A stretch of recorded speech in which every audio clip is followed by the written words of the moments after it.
This holiday season, give yourself the gift of quick, easy, flavorful, and nutritious meals. Factor is America's #1 ready-to-eat meal delivery service, and they can help you eat well for breakfast, lunch, and dinner. Factor meals are chef-prepared, dietitian-approved, and delivered to your door, ready to eat. So you can save time and stay healthy while staying on top of all your holiday responsibilities. Cross meal prepping off your to-do list with 35-plus fresh, never-frozen meals that are hot and ready in just 2 minutes. Factor offers options to fit your lifestyle and preferences, whether it's calorie smart, vegan and veggie, or their protein plus option. This December, get Factor and enjoy eating well without the hassle. Just choose your meals and enjoy. Head to factormeals.com/Persia50 and use code Persia50 to get 50% off. That's code Persia50 at factormeals.com/Persia50 to get 50% off. This podcast is brought to you by Royal Fratricide. Attention, princes and kings! Does your empire have 1 million or more subjects? Do you feel like you would do a better job of leading the wayward masses than your idiot brother? Or perhaps you know that he has no right to rule because you were born at a better point in your father's life. Well then, I have a deal you can't pass up. Royal Fratricide. Simply attach 1 bottle of fratricide to the end of your spear and apply it liberally to any siblings you think might threaten your ability to claim the throne. Whether they have your father's favor, a cohort of annoying priests, or just bother you sometimes, Royal Fratricide will secure your position in the history books. Go to historyofpersiapodcast.com/Royal Fratricide and use promo code BROTHERS to get 10% off your kingship today. Royal Fratricide does not take responsibility for any coups, plots, or usurpations resulting from use. This ad is to be considered parody. Hopful Media does not endorse X sides of any sort. Please stab responsibly. This podcast is brought to you by Royal Fratricide. Attention, princes and kings! Does your empire have 1 million or more subjects? Do you feel like you would do a better job of leading the wayward masses than your idiot brother? Or perhaps you know that he has no right to rule because you were born at a better point in your father's life. Well then, I have a deal you can't pass up. Royal Fratricide. Simply attach 1 bottle of fratricide to the end of your spear and apply it liberally to any siblings you think might threaten your ability to claim the throne. Whether they have your father's favor, a cohort of annoying priests, or just bother you sometimes, Royal Fratricide will secure your position in the history books. Go to historyofpersiapodcast.com/Royal Fratricide and use promo code BROTHERS to get 10% off your kingship today. Royal Fratricide does not take responsibility for any coups, plots, or usurpations resulting from use. This ad is to be considered parody. Hopful Media does not endorse X sides of any sort. Please stab responsibly. History of Persia is a Hopful Media podcast production. This show is sponsored by BetterHelp Therapy Online. Life doesn't come with a user manual. So when life stops working for you, it's pretty normal to feel stuck. Imagine somebody who spent, say 25 years being really distracted, overwhelmed by clutter, and fluctuating between being really into obscure ancient history and not being able to find the motivation to do the dishes. That person is me, and apparently, if there were a user manual to life, it might have told me that I have ADHD and should talk to my doctor about that. Therapists are about as close to a manual as we can get. Folks who are trained to help you figure out challenging emotions and learn coping skills. BetterHelp has connected millions of people with licensed, registered therapists for convenient and secure online therapy. It's convenient and 100% accessible online. No waiting rooms, no traffic, and not even endless Googling of therapist near me. You just fill out a questionnaire and get matched with an appropriate therapist. And if it doesn't click, BetterHelp makes it easy to switch providers. Everyone deserves to feel their best, so get unstuck with BetterHelp. Learn more and save 10% off your first month at betterhelp.com/Persia. That's BetterHelp, HELP.com/Persia.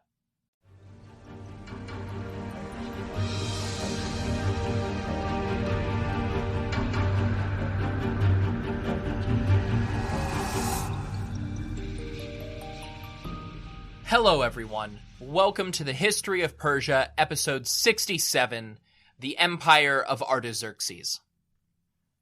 As with all of the most important Achaemenid kings, the reign of Artaxerxes I necessitates a sort of grab bag episode for all of the important events around the empire that merit some discussion, but just don't have enough information to take up their own episodes. But last time we did a bit of a recap with the family history of the Megabizid clan, from the conspiracy to place Darius the Great on the throne to the rebellion and punishments of Megabyzus as satrap of Assyria. This time, I think the best place to pick up is by continuing the story of the Megabizid family. Megabyzus himself returned to the royal court sometime in the late 440s, but after that, the timeline becomes confused. Of course, what else is new? Following Theseus's chronology, Megabyzus seems like he must have lived for at least another decade at court, and the events after his death must have occurred in the 430s. On the other hand, Athenian records seem to firmly place at least one event in 440 BCE. Theseus is always considered unreliable, but I would also caution against assuming that our very fragmentary records for Athenian military activity in the mid-5th century are perfect. Regardless, neither version of events is massively important for anything other than finishing the story from last time. Soon after Megabyzus died, according to Theseus, his wife Amytis fell ill. At first, her condition wasn't serious, and she had access to her renowned household physician, Apollonides of Kos. According to the ever-salacious Theseus, Apollonides told her that it was a disease in her womb, and the only way to treat it would be by having sex, preferably with a certain qualified physician. So after repeatedly assaulting his patron, and an Achaemenid royal woman to boot, Apollonides announced that her condition was worsening and there was nothing more he could do. Amytis' mother, Queen Mother Amestris, was miraculously still alive, and came to see her daughter on her deathbed. She heard about Apollonides' treatment program, and rightly disgusted, Amestris told Artaxerxes how his sister had died. She implored her son to punish Apollonides because this paragraph didn't have enough A-names already. Artaxerxes told his mother that she could do whatever she wanted to the Greek physician as punishment. So Amestris had him tortured for 2 months, then buried alive. Of course, this story has all the juicy details and the divorce from actual Persian practice of Greek fiction.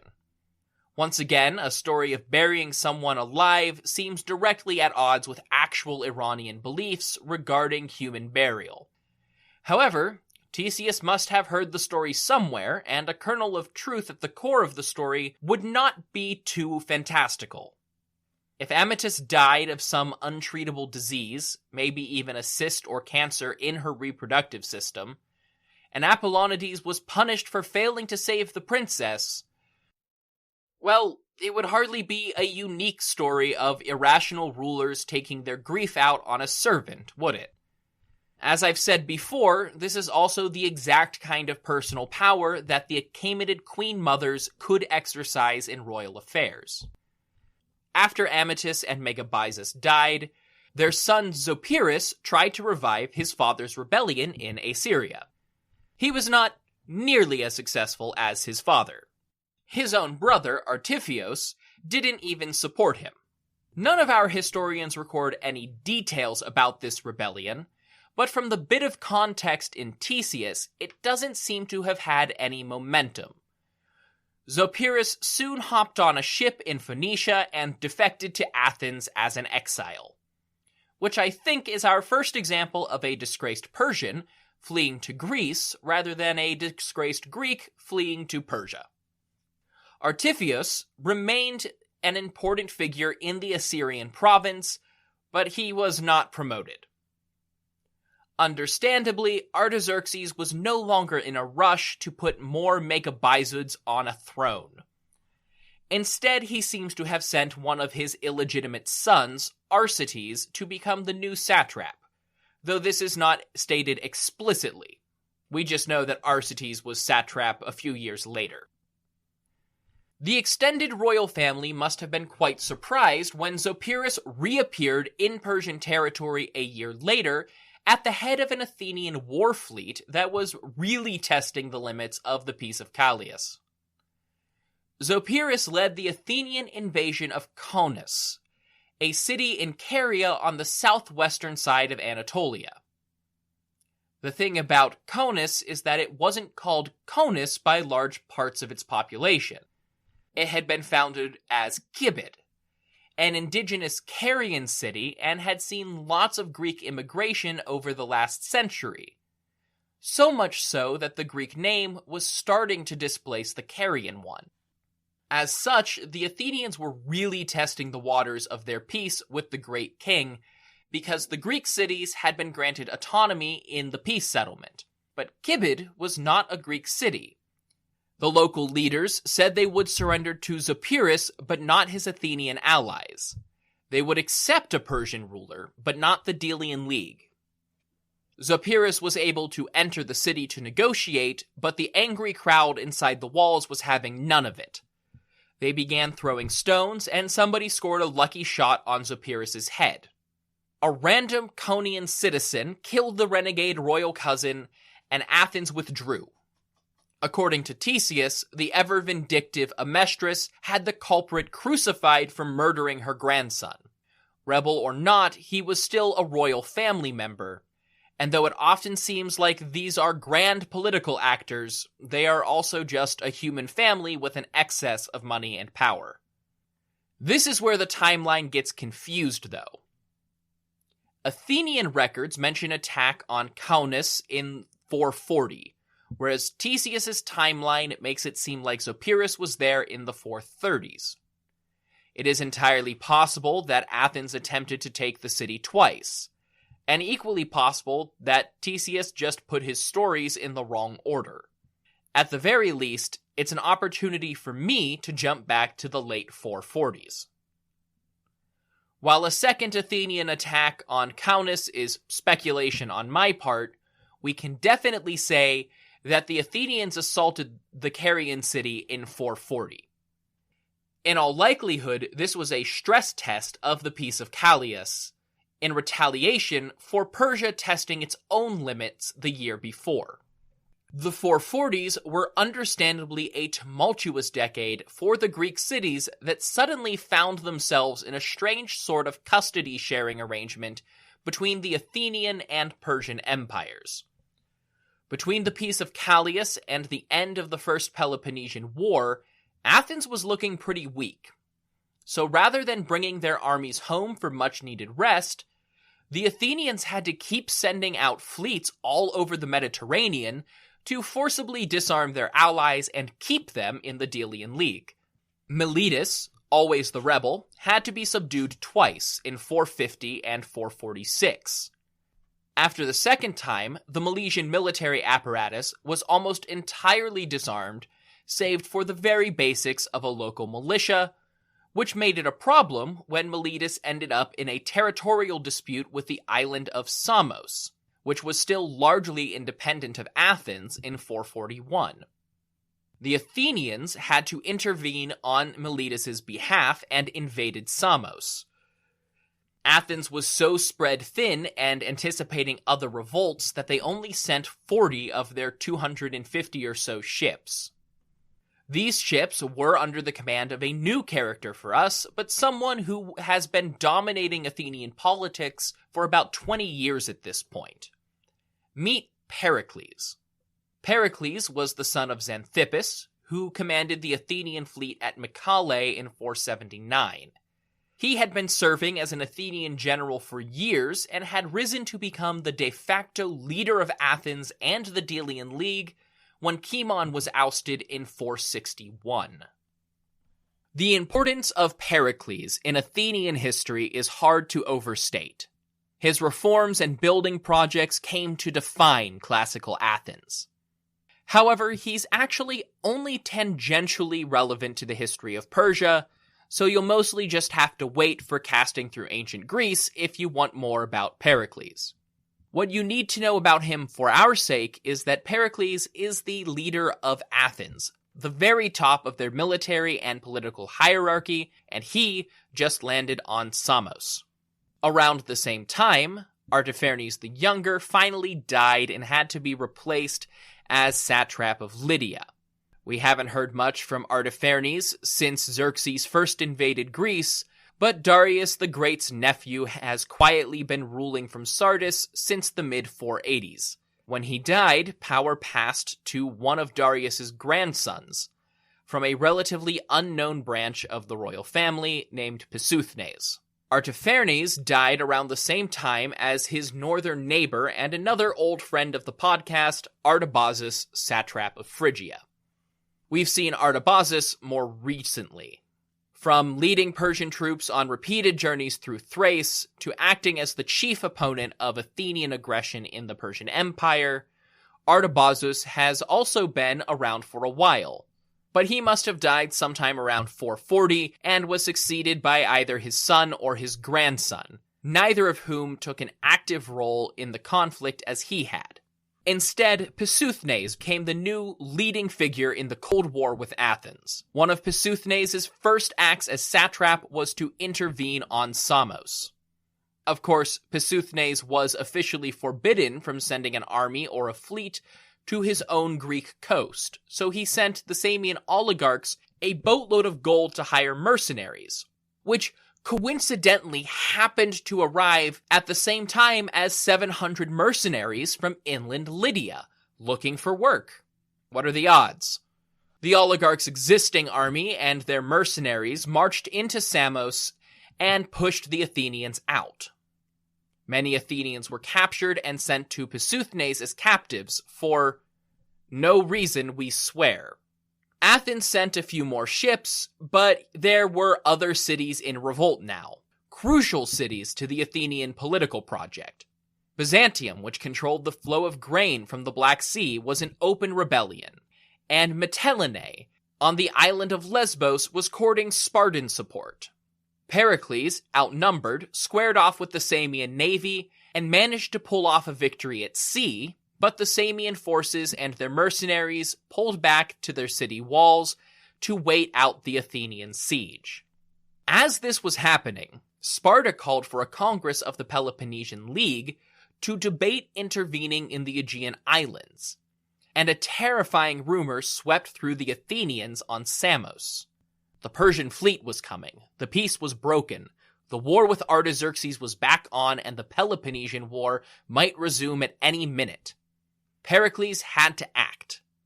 He sailed south to Caria and Conus to intercept the Persian fleet. The token Athenian force left behind was driven off by the Samians, but just as everything looked dire, it was revealed to be a smokescreen. There was no Persian fleet. The Athenians harassed Conus for a few days and then went back to Samos to resume their siege. The representatives from Corinth, afraid of becoming the front line of an Athenian offensive, advised the Spartans against setting the precedent of intervening in an opposing alliance's internal politics. In the end, the only notable thing about Samos was that Athens decided that Persian satraps funding Persian mercenaries in Greek cities was technically allowed by the peace. But the tension in late 440 was a great display of the political situation. Athens knew it was on thin ice, and one of its two major wars was bound to resume at any moment. The 430s saw continuous bickering on the western seaboard of Anatolia, but Greece had other plans. Over the course of the 430s, Corinth took actions to support their own neutral colonies, including increasing their navy. This terrified Athens because Corinth was also in the Peloponnesian League. An economic spat with Megara led Athens to ban Megarian merchants from trading with all Delian League members, effectively cutting them out of Aegean trade. Both Megara and Corinth began appealing to Sparta for aid against Athenian hostilities. And in 431, the Spartan co-king Archidamos led a Peloponnesian invasion of Athenian territory, and the Second Peloponnesian War, the one Thucydides meant as the Peloponnesian War, had begun. It would absorb most Greek attention for the next 30 years. As war consumed southern Greece, there wasn't much for the Greek cities in Anatolia to do except keep paying tribute and send ships if they were still allowed to have ships. The other option, as always, was to seize on a moment of Athenian weakness and revolt. The city of Colophon did exactly that, and a non-Greek commander called Achaemenid invaded the city with a bunch of gold and mercenaries that both happened to have come with letters from Pissuthnes. Achaemenid captured Colophon's port and kicked the Athenians out of an important coastal city, which happened to reopen a corridor between Sardis and the west coast. Pissuthnes also sent a guy named Hystaspes, probably his oldest son, to direct the local mercenaries and militias closer to the coast from a base in Kaunas. And yes, it's another Hystaspes. We're full of them. Athens began sending raiding parties further inland to bring funds for the war.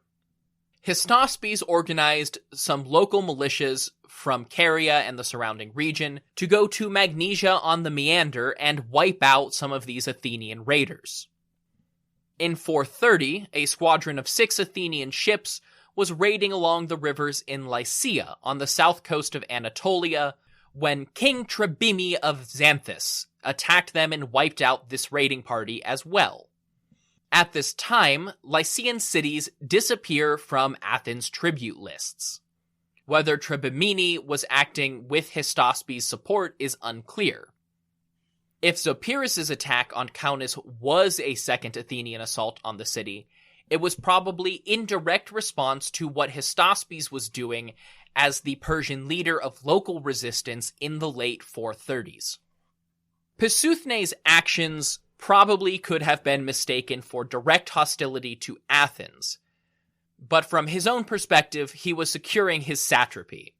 Athenian raids inland were wiped out for obvious reasons, and securing Colophon just meant access to valuable Aegean trade that had been lost in recent years. When the island of Lesbos tried to organize a general Ionian revolt against Athens in 428, they received no support from the Persians and were soundly defeated even while Athens was occupied with Sparta. Pissuthnes would defend his own interest, but he had no orders from Artaxerxes to violate the general terms of the Peace of Callias at this time. While all of the fun was happening in Anatolia and the Aegean, life in the rest of the empire went on, we assume. Despite being the second longest reigning Achaemenid king, Artaxerxes I's reign is pretty poorly documented. Even in Egypt and Babylonia, where we sometimes get administrative records that weave a political story, there's just not much to say. In Babylon, we can at least observe the beginning of a historical process. In 465, just as Artaxerxes took power, the Murashu family began to emerge as an economic force in Babylonia. Beginning under Cyrus, but Is your January looking dry? Get some lotion. Get a humidifier. And better yet, get Drizzly, the go-to app for drink delivery. With Drizzly, you can compare prices across local stores to get the best price on a huge selection of drinks perfect for dry January. Every single time. Non-alcoholic wines? Have a look. Ready-made mocktails, Grab a straw and order 'em up. Beer without the alcohol? Yep, take your pick. You can find all of them here, in the app, in that phone that's in your hand. Could it be any simpler? Nope, not a chance. So shop for great deals on all your dry January beverages or other drinks and get them delivered to your door or blanket fort, maybe. Download the Drizzly app or go to drizzly.com. That's DRIZLY.com. Must be 21 plus, not available in all locations. And don't forget to lotion up your elbows. They're looking a little dry. Really surging ahead under Xerxes, Babylonian land was used to pay Iranian nobles.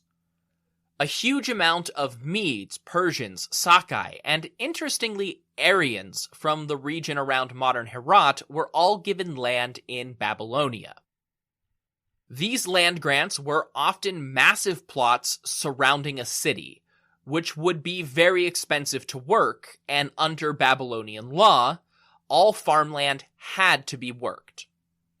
Rather than hiring laborers to work their farmland, nobles would typically lease their properties to others on the condition that they handle working the land. Typically, these first-level tenants were actually the wealthiest members of the merchant class.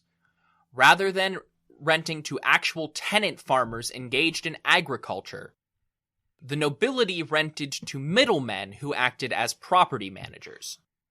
These merchant-class landlords, in turn, leased to the younger sons of the lesser nobility, other merchants, and minor common landowners looking for a larger harvest. It was this third level down that would start hiring people or actually working the land themselves. Sometimes even a fourth or fifth tier could be in place. In the city of Nippur, one of these first-tier property-managing families were the Murashu. They leased land from the great and the good, and then they sublet it to others. And then each tier took a slice of the profits from each parcel of land.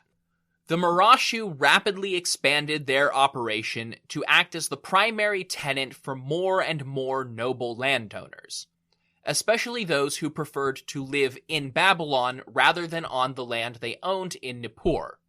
The Murashu rapidly became some of the most powerful middlemen in Babylonia. Not only were they the greatest property managers in the land, but they were able to issue loans from their rapidly expanding hoard of wealth. They became kind of early bankers, issuing notes of credit in exchange for collateral. In an economy that was still largely reliant on in-kind trade and barter, this was as close to a bank account as it got. And, of course, the collateral was often another parcel of land. By 430 BCE, they were making contracts with the royal household directly. In all likelihood, they still had no direct contact with Artaxerxes himself, but they won a contract to lease all of the canals surrounding Nippur. Mesopotamia's waterways were predominantly treated as royal property, and now the Murashu commanded the surrounding region's water supply with a direct royal contract. Their archives grew to become the single largest Babylonian source for the Achaemenid period. Much of the older writing about the Murashu had to do with speculation that they were Jews. This had a bit to do with some linguistic quirks of how Hebrew names could be translated into Akkadian, but it had a lot to do with anti-Semitic tropes about Jews being bankers and the Murashu leasing land to Babylon's large Jewish population.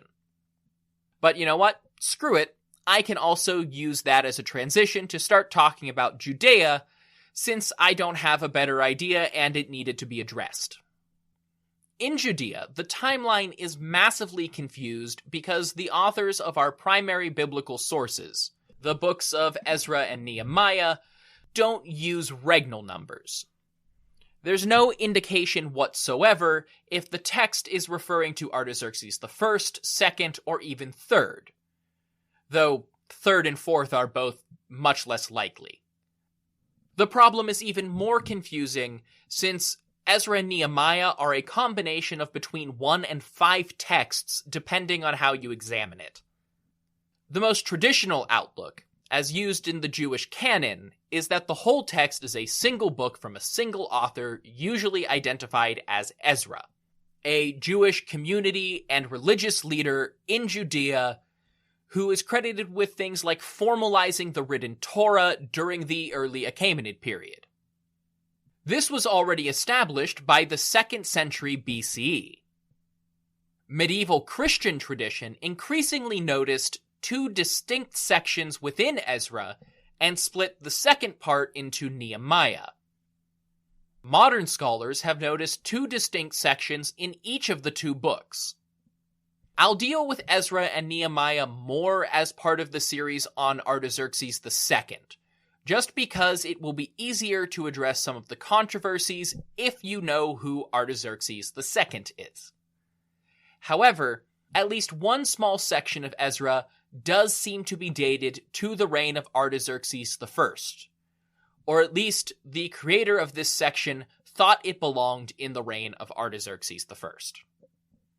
Biblical scholar Jahabakala identifies the first 4 chapters as the work of an ancient editor who combined additional texts to create the modern story of Ezra. Others identified the first 6 chapters as one section, edited together, with the last 4 as a second section. In either case, chapter 4 opens with a single line about Xerxes, under the Hebrew name Ahasuerus, and then switches to Artaxerxes. Chapter 5 is set in the reign of Darius. If we assume that these are part of the same original text, or that the editor Pekala attributes chapter 4 to had any sense of chronology at all, then the Darius in question is Darius II, and this must be Artaxerxes I in chapter 4. This is also supported by references to the province of Ebernari, the Akkadian name for the province I usually call Assyria, which would make this a reference to Darius II, though the Bible is full to the brim with anachronisms, so take that with some salt. Sometime during Artaxerxes I's reign, a coalition of non-Jews living in Judea sent a letter to the king complaining about the Jewish leadership's policies in the region. There was general opposition to the Jewish leadership under the descendant of the Davidic kings, Zerubbabel, who was intent on rebuilding the temple in Jerusalem, and more importantly, rebuilding the city walls. This coalition warned Xerxes that Jerusalem had a history of rebellion and resistance to its imperial masters, and implored him to search his royal archives for evidence to support their claims. And of course, if you were to check the Babylonian archives in the 5th century BCE, you'd see pretty quickly that this Jerusalem place was nothing but trouble for the Babylonians and the Assyrians before them. So Artaxerxes sent orders back to Judea to the effect of, "You guys are right. What were my ancestors thinking funding these people in their attempt to rebuild their city? You have my permission to stop these would-be rebels in their tracks." So the anti-Jewish coalition marched into Jerusalem and ordered the Jewish leadership to stop, presumably waving Artaxerxes' letter in their faces. Construction in Jerusalem ground to a halt accordingly. Ezra, according to usual biblical style, portrays this as religious persecution, and no doubt that was part of it, especially on the part of the locals. Major opposition to Jerusalem under Artaxerxes came from Samaria, the one-time capital of the Kingdom of Israel. The Samaritans claimed to practice a purer form of the Old Hebrew religion, but were closely related to the Jews, and that could be an obvious source of tension. However, the other parties were Babylonians, Iranians, and Elamites that had been resettled there or emigrated to Judea during the last century. They had no standing religious quarrel with the Judeans unless Jewish law was interfering with their lives, which may actually have been the case. That certainly happened later, but all of these people, especially the Samaritans, had another cause to defang the city of Jerusalem. They were the inhabitants of the other fortified, more powerful cities at the time. A restored Jerusalem, with the income of a major temple, would be a direct competitor to their own worldly political power. But depending on the exact course of events, this is as far as we go in Judea under Artaxerxes I. Everything has ground to a halt, and we're sticking with the status quo for the time being. Syria, Eastern Anatolia, the African provinces, and of course the Eastern Empire are all just as poorly documented as usual, with basically nothing to add, even though dramatic events were probably playing out there as well. In Elam, one of Artaxerxes' building projects probably deserves some attention. Sometime during his reign, his grandfather's palace at Susa caught fire. Darius the Great's first major palace, discussed back in episode 30. All that beautifully adorned cedar, yucca, and ebony went up in flames. The silver and gold melted away. The ivory and precious stones were charred. Baked bricks and stone columns collapsed into heaps. There's no evidence that this was due to some kind of Elamite uprising. Wildfires have always been a semi-regular occurrence in Susiana, modern Khuzestan, and strict limitations on water usage for irrigation in Babylon suggest that there may have been some drought under Artaxerxes. Something caught at Susa, where some braziers may even have been lit with bitumen, and it all went up. Fortunately for Artaxerxes, one of the surviving pieces of the old palace was Darius's list of building materials. With administrators who visited the palace for a few months every single year and a basic outline of the materials used, Artaxerxes was able to direct and fund a rebuilding project to replicate the old palace. The living space and administrative sections took priority, and were mostly completed during his reign. The Apadana audience hall would ultimately be completed by his son. In Parsa, Artaxerxes even signals the end of the Persepolis treasury archive, with just a few tablets in his name that don't elucidate much outside of building projects. And Artaxerxes had no shortage of building projects. His successors would put the finishing touches on a few things, and add a few ad hoc buildings of their own, but Artaxerxes I completed the Persian city. To get a complete picture of Persepolis, have a look back at episodes 30 and 57 to see what Darius and Xerxes built on the site. Especially 57, since Xerxes built most of it. Both of Artaxerxes' major projects seem like they would have served the same purpose as existing buildings. First up is the Hall of 100 Columns. Reconstructing the origins of the hall take a few steps beyond what we normally need at Persepolis. In an inscription on one of the walls, Artaxerxes proclaimed that Xerxes had started construction during his reign, but Artaxerxes completed the project. The hall has the exact same dimensions as the Athenian Odeon, a grand performance venue that was being constructed in Athens around the same time. The Odeon had 10 fewer columns, probably to accommodate a stage, but the two buildings, thousands of miles apart, shared a model. Both were based on Xerxes' royal pavilion, something he inherited from his father, if not something that was made for Cyrus and Cambyses. Technically speaking, it was a tent that traveled with the king. But it was a tent in the same sense as a circus tent. It was a 68.5 meter or 225 foot square, supported by 100 poles. After the tent was captured at Plataea, both sides of the conflict had a similar idea: recreate the king's pavilion in stone. Athens turned it into a music venue, while Persia built a stone copy to fulfill the same role in the same place on the terrace at Persepolis. What exactly that purpose was is not clear. It has the general design of an audience hall. When traveling, the king might have lived in the tent version as well, but there were palaces at Persepolis. There was also an audience hall. the Apadana, which was a similar size and capacity to the Hall of 100 Columns. In fact, the new hall was slightly smaller. A hint might be in one of its future uses. About a century later, it became an extended storage space for the Persian treasury.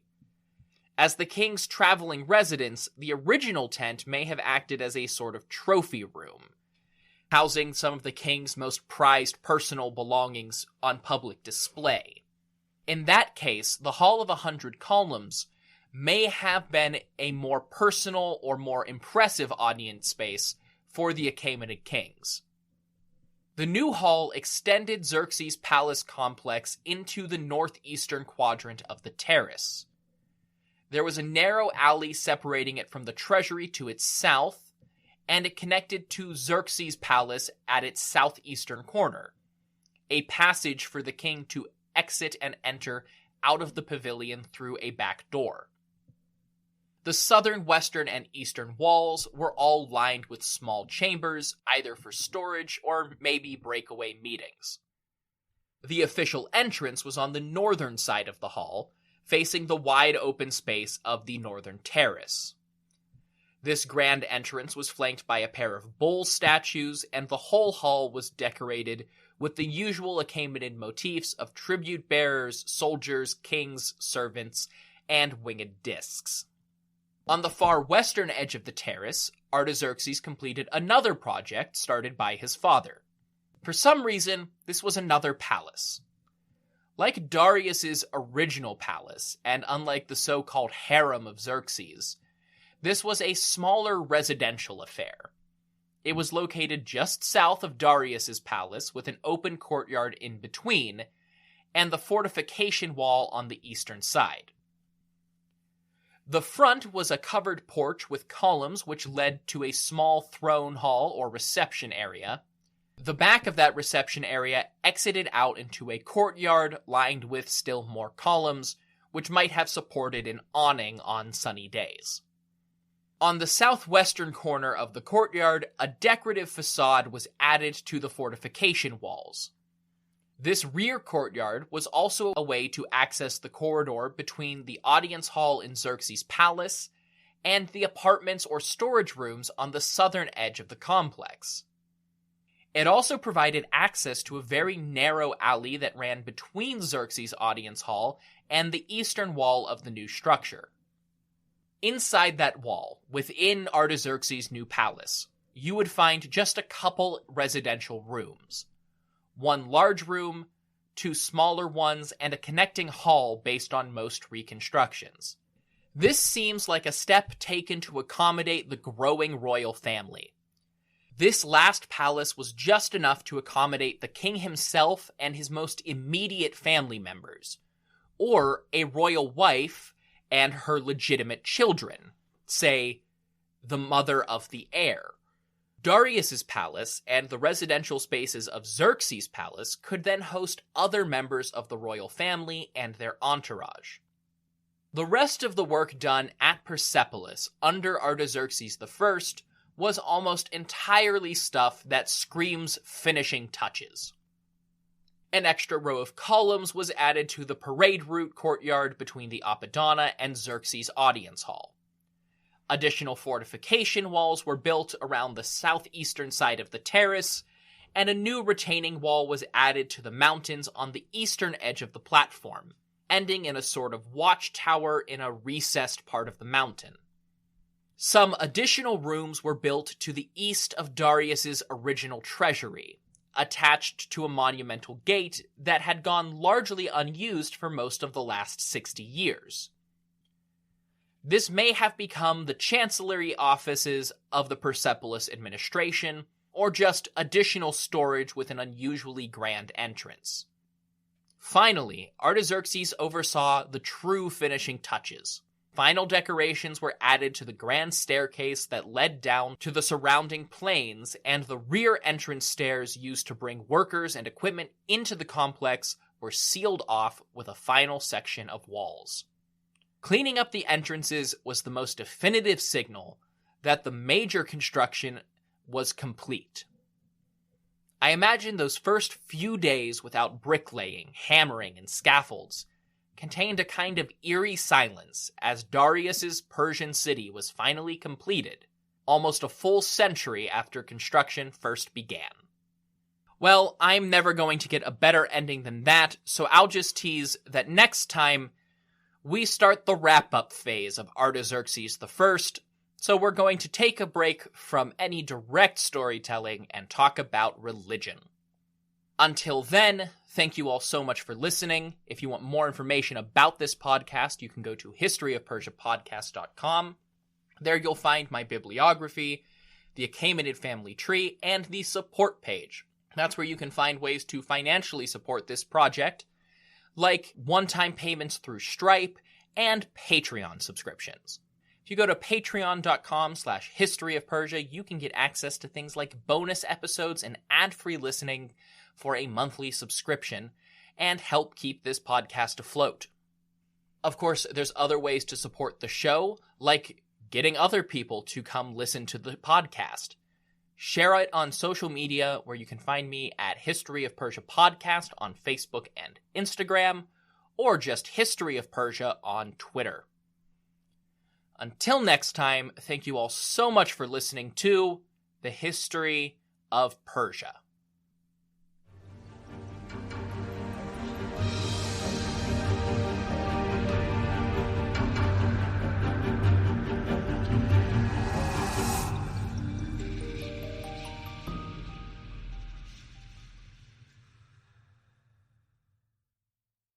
This podcast is brought to you by Royal Fratricide. Attention, princes and kings! Does your empire have 1 million or more subjects? Do you feel like you would do a better job of leading the wayward masses than your idiot brother? Or perhaps you know that he has no right to rule because you were born at a better point in your father's life. Well then, I have a deal you can't pass up. Royal Fratricide. Simply attach 1 bottle of fratricide to the end of your spear and apply it liberally to any siblings you think might threaten your ability to claim the throne. Whether they have your father's favor, a cohort of annoying priests, or just bother you sometimes, Royal Fratricide will secure your position in the history books. Go to historyofpersiapodcast.com/Royal Fratricide and use promo code BROTHERS to get 10% off your kingship today. Royal Fratricide does not take responsibility for any coups, plots, or usurpations resulting from use. This ad is to be considered parody. Hopful Media does not endorse X sides of any sort. Please stab responsibly. This podcast is brought to you by Royal Fratricide. Attention, princes and kings! Does your empire have 1 million or more subjects? Do you feel like you would do a better job of leading the wayward masses than your idiot brother? Or perhaps you know that he has no right to rule because you were born at a better point in your father's life. Well then, I have a deal you can't pass up. Royal Fratricide. Simply attach 1 bottle of fratricide to the end of your spear and apply it liberally to any siblings you think might threaten your ability to claim the throne. Whether they have your father's favor, a cohort of annoying priests, or just bother you sometimes, Royal Fratricide will secure your position in the history books. Go to historyofpersiapodcast.com/Royal Fratricide and use promo code BROTHERS to get 10% off your kingship today. Royal Fratricide does not take responsibility for any coups, plots, or usurpations resulting from use. This ad is to be considered parody. Hopful Media does not endorse X sides of any sort. Please stab responsibly.